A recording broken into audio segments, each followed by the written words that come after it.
आज का ये दिन ऐसा ही पुण्य पुनीत अवसर है। 15 नवंबर की ये तारीख धरती आबा भगवान बिरसा मुंडा की जन्म जयंती, झारखंड का स्थापना दिवस और देश की आजादी के अमृत महोत्सव का ये कालखंड, ये अवसर हमारी राष्ट्रीय आस्था का अवसर है। भारत की पुरातन आदिवासी संस्कृति के गौरव गान का अवसर है और ये समय इस गौरव को भारत की आत्मा जिस जनजातीय समुदाय से ऊर्जा पाती है, उनके प्रति हमारे कर्तव्यों को एक नई ऊंचाई देने का भी है। इसलिए आजादी के इस अमृत काल में देश ने तय किया है कि भारत की जनजातीय परंपराओं को, इसकी शौर्य गाथाओं को देश अब और भी भव्य पहचान देगा।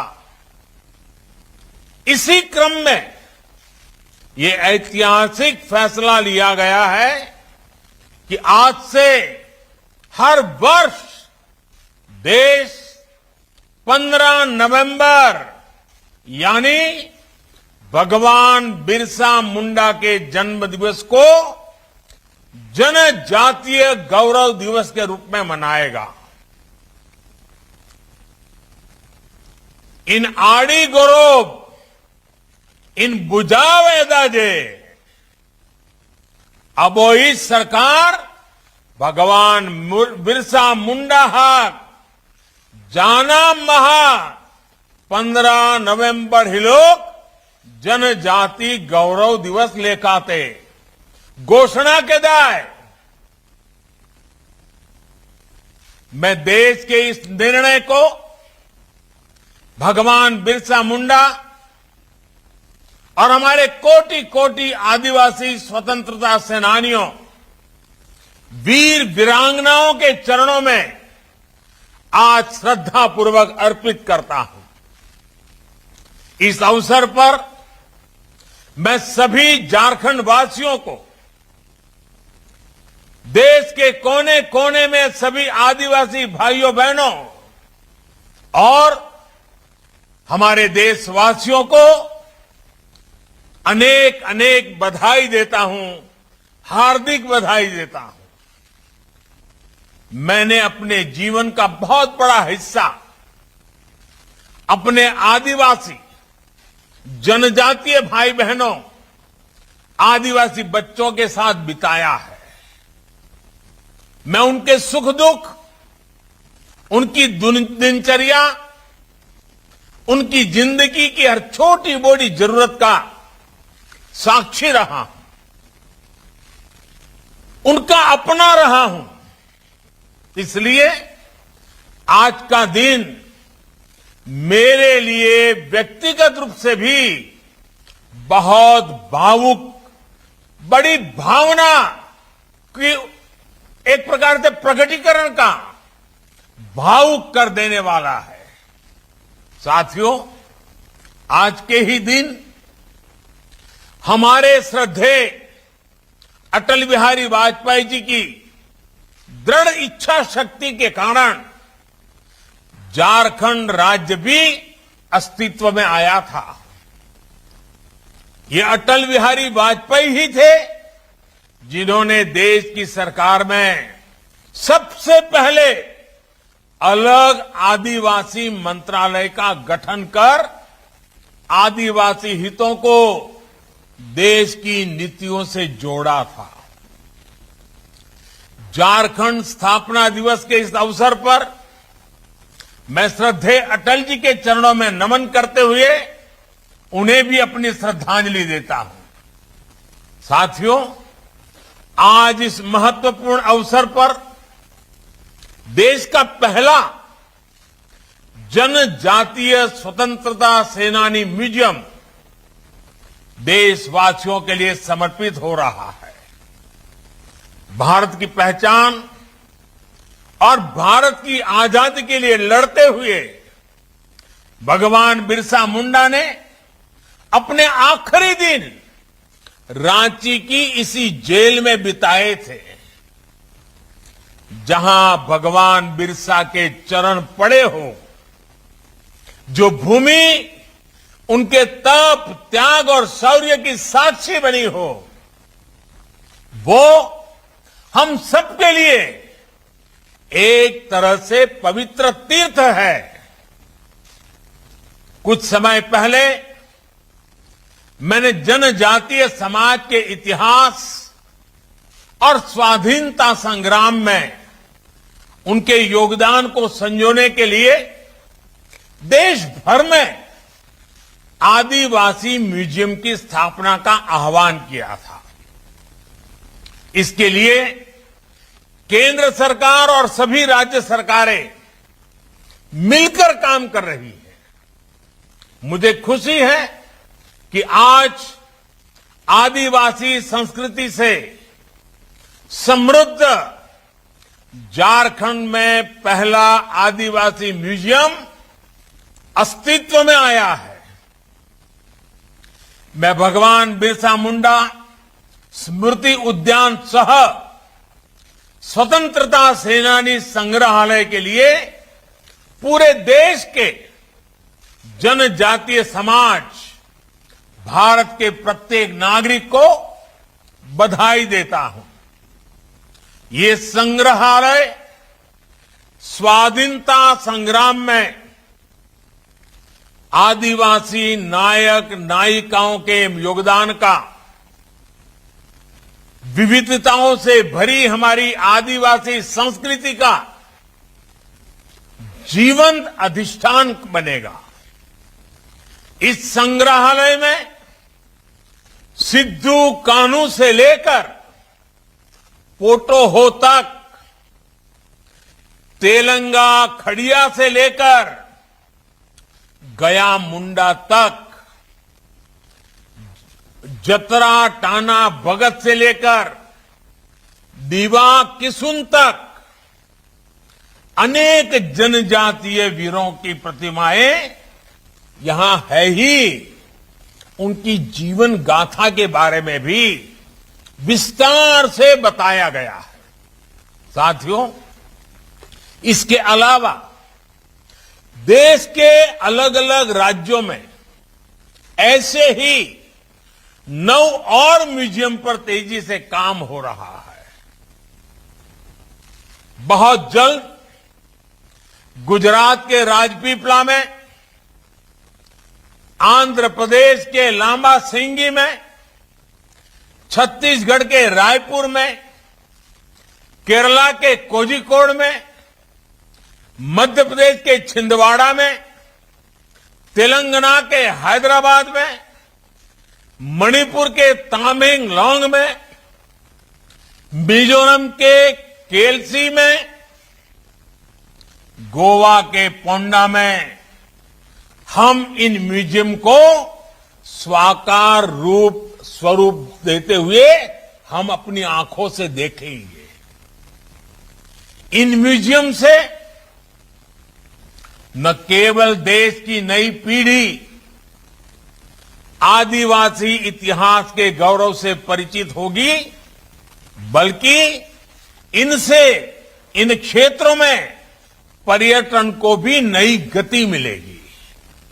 ये म्यूजियम आदिवासी समाज के गीत, संगीत, कला, कौशल, पीढ़ी दर पीढ़ी चले आ रहे हैंडीक्राफ्ट और शिल्प, इन सभी विरासतों का संरक्षण भी करेंगे, संवर्धन भी करेंगे। साथियों, भगवान बिरसा मुंडा ने, हमारे अनेकानेक आदिवासी सेनानियों ने देश की आजादी के लिए अपने प्राणों की आहुति दी थी, लेकिन उनके लिए आजादी के स्वराज के मायने क्या थे?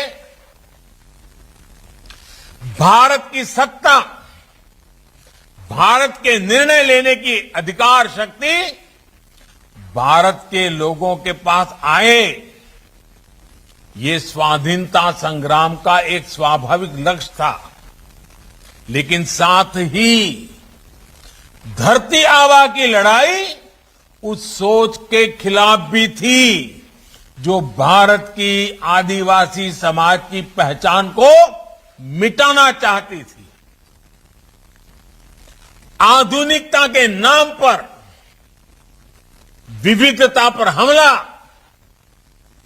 प्राचीन पहचान और प्रकृति से छेड़छाड़, भगवान बिरसा मुंडा जानते थे कि ये समाज के कल्याण का रास्ता नहीं है। वे आधुनिक शिक्षा के पक्षधर थे, वो बदलावों की वकालत करते थे। उन्होंने अपने ही समाज की कुरीतियों के, कमियों के खिलाफ बोलने का साहस भी दिखाया। अशिक्षा, नशा, भेदभाव, इन सब के खिलाफ उन्होंने अभियान चलाया। समाज के कितने ही युवाओं को जागरूक किया। नैतिक मूल्यों और सकारात्मक सोच की ही यह ताकत थी जिसने जनजातीय समाज के भीतर एक नई ऊर्जा फूंक दी थी। जो विदेशी हमारे आदिवासी समाज को, मुंडा भाइयों बहनों को पिछड़ा मानते थे, अपनी सत्ता के आगे उन्हें कमजोर समझते थे, उसी विदेशी सत्ता को भगवान बिरसा मुंडा और मुंडा समाज ने घुटनों पर ला दिया। ये लड़ाई जड़, जंगल, जमीन की थी। आदिवासी समाज की पहचान और भारत की आजादी की थी। और ये इतनी ताकतवर इसलिए थी क्योंकि भगवान बिरसा ने समाज को बाहरी दुश्मनों के साथ साथ भीतर की कमजोरियों से लड़ना भी सिखाया था। इसलिए मैं समझता हूं जनजातीय गौरव दिवस समाज को सशक्त करने के इस महायज्ञ को याद करने का भी अवसर है, बार बार याद करने का अवसर है। साथियों, भगवान बिरसा मुंडा का उलगुलान जीत हार के तात्कालिक फैसलों तक सीमित इतिहास का सामान्य संग्राम नहीं था। उलगुलान आने वाले सैकड़ों वर्षों को प्रेरणा देने वाली घटना थी। भगवान बिरसा ने समाज के लिए जीवन दिया, अपनी संस्कृति, अपने देश के लिए अपने प्राणों का परित्याग किया। इसलिए वो आज भी हमारी आस्था में, हमारी भावना में, हमारे भगवान के रूप में उपस्थित है। और इसलिए आज जब हम देश के विकास में भागीदार बन रहे आदिवासी समाज को देखते हैं, दुनिया में पर्यावरण को लेकर अपने भारत को नेतृत्व करते हुए देखते हैं, तो हमें भगवान बिरसा मुंडा का चेहरा प्रत्यक्ष दिखाई देता है। उनका आशीर्वाद अपने सिर पर महसूस होता है। आदिवासी हुदारेया अपना दोस्तूर एनएम सुयाल को सदैव गोंपे रखा, जो तो न करा। यही काम आज हमारा भारत पूरे विश्व के लिए भी कर रहा है। साथियों, हम सभी के लिए भगवान बिरसा एक व्यक्ति नहीं, एक परंपरा है। वो उस जीवन दर्शन का प्रतिरूप है जो सदियों से भारत की आत्मा का हिस्सा रहा है। हम उन्हें यूं ही धरती आबा नहीं कहते। जिस समय हमारे राष्ट्रपिता महात्मा गांधी दक्षिण अफ्रीका में रंग भेद के खिलाफ मानवता की आवाज बन रहे थे, लगभग उसी समय भारत में बिरसा मुंडा गुलामी के खिलाफ एक लड़ाई का अध्याय लिख चुके थे। धरती आबा बहुत लंबे समय तक इस धरती पर नहीं रहे थे, लेकिन उन्होंने जीवन के छोटे से कालखंड में देश के लिए एक पूरा इतिहास लिख दिया, भारत की पीढ़ियों को दिशा दे दी। आजादी के अमृत महोत्सव में आज देश इतिहास के ऐसे ही अनगिनत पृष्ठों को फिर से पुनर्जीवित कर रहा है, जिन्हें बीते दशकों में भुला दिया गया था। इस देश की आजादी में ऐसे कितने ही सेनानियों का त्याग और बलिदान शामिल है, जिन्हें वो पहचान नहीं मिली जो मिलनी चाहिए थी। हम अपने स्वाधीनता संग्राम के उस दौर को अगर देखें तो शायद ही ऐसा कोई कालखंड हो जब देश के अलग अलग हिस्सों में कोई न कोई आदिवासी क्रांति नहीं चल रही हो। भगवान बिरसा के नेतृत्व में मुंडा आंदोलन हो या फिर संथाल संग्राम और खासी संग्राम हो, पूर्वोत्तर में अहोम संग्राम हो या छोटा नागपुर क्षेत्र में कोल संग्राम, फॉरफील्ड संग्राम हो, भारत के आदिवासी बेटे बेटियों ने अंग्रेजी सत्ता को हर कालखंड में चुनौती दी। साथियों, हम झारखंड और पूरे आदिवासी क्षेत्र के इतिहास को ही देखें तो बाबा तिलका मांझी ने अंग्रेजों के खिलाफ जोरदार मोर्चा खोला था। सिद्धो कानू और चांद भैरव भाइयों ने भोगनाडीह से सांथाल संग्राम का बिगुल फूंका था। तेलंगा खड़िया, शेख भिखारी और गणपत राय जैसे सेनानी, उमराव सिंह टिकैत, विश्वनाथ सहदेव, नीलांबर पीतांबर जैसे वीर, नारायण सिंह, उत्तरा उरांव, जादव नाना, रानी घाडिल्यो और राजमोहिनी देवी जैसे नायक नायिकाएं, ऐसे कितने ही स्वतंत्रता सेनानी थे जिन्होंने अपना सब कुछ बलिदान कर आजादी की लड़ाई को आगे बढ़ाया। इन महान आत्माओं के इस योगदान को भुलाया नहीं जा सकता। इनकी गौरव गाथाएं, इनका इतिहास हमारे भारत को नया भारत बनाने की ऊर्जा देगा। इसलिए देश ने अपने युवाओं से, इतिहासकारों से इन विभूतियों से जुड़े आजादी के इतिहास को फिर एक बार लिखने का आह्वान किया है। नौजवानों को आगे आने के लिए आग्रह किया है। आजादी के अमृत काल में इसे लेकर लेखन अभियान चलाया जा रहा है। मैं झारखंड के युवाओं से विशेषकर आदिवासी नौजवानों से भी अनुरोध करूंगा, आप धरती से जुड़े हैं।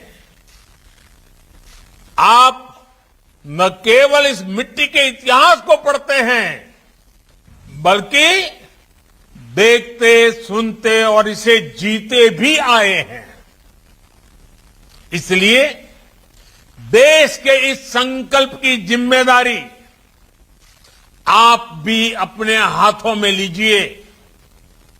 आप स्वाधीनता संग्राम से जुड़े इतिहास पर शोध कर सकते हैं, किताब लिख सकते हैं। आदिवासी कला संस्कृति को देश के जन जन तक पहुंचाने के लिए नए इनोवेटिव तरीके के भी खोज कर सकते हैं। अब ये हमारी जिम्मेदारी है कि अपनी प्राचीन विरासत को, अपने इतिहास को नई चेतना दें। साथियों, भगवान बिरसा मुंडा ने आदिवासी समाज के लिए अस्तित्व, अस्मिता और आत्मनिर्भरता का सपना देखा था। आज देश भी इसी संकल्प को लेकर के आगे बढ़ रहा है। हमें ये याद रखना होगा कि पेड़ चाहे जितना भी विशाल हो, लेकिन वो तभी सीना ताने खड़ा रह सकता है जब वो जड़ से मजबूत हो। इसलिए आत्मनिर्भर भारत अपनी जड़ों से जुड़ने, अपनी जड़ों को मजबूत करने का भी संकल्प है। ये संकल्प हम सबके प्रयास से पूरा होगा। मुझे पूरा भरोसा है, भगवान बिरसा के आशीर्वाद से हमारा देश अपने अमृत संकल्पों को जरूर पूरा करेगा और ये पूरे विश्व को दिशा भी देगा। मैं एक बार फिर देश को जनजातीय गौरव दिवस की बहुत बहुत शुभकामनाएं देता हूं। आप सभी का भी मैं बहुत बहुत धन्यवाद करता हूं और मैं देश के विद्यार्थियों से आग्रह करूंगा कि जब भी मौका मिले आप रांची जाइए। इस आदिवासियों की महान संस्कृति को प्रदर्शित करने वाली इस प्रदर्शनी की मुलाकात लीजिए। वहां पर कुछ न कुछ सीखने का प्रयास कीजिए। हिंदुस्तान के हर बच्चे के लिए यहां बहुत कुछ है जो हमें सीखना है, समझना है और जीवन में संकल्प लेकर के आगे बढ़ना है। मैं फिर एक बार आप सबका बहुत बहुत धन्यवाद करता हूं। तो जनजातीय गौरव दिवस को संबोधित करते हुए सभी को शुभकामनाएं देते हुए बिरसा मुंडा को याद किया प्रधानमंत्री नरेंद्र मोदी ने। और ये नमस्कार, मैं हूं मानक गुप्ता। अगर आपको हमारा ये वीडियो पसंद आया हो तो इसे लाइक और शेयर जरूर करें और हां, हमें सब्सक्राइब और फॉलो करना ना भूलें ताकि आप देश और दुनिया की कोई खबर मिस ना करें। तो जुड़े रहिए हमारे साथ और देखते रहिए न्यूज़ 24।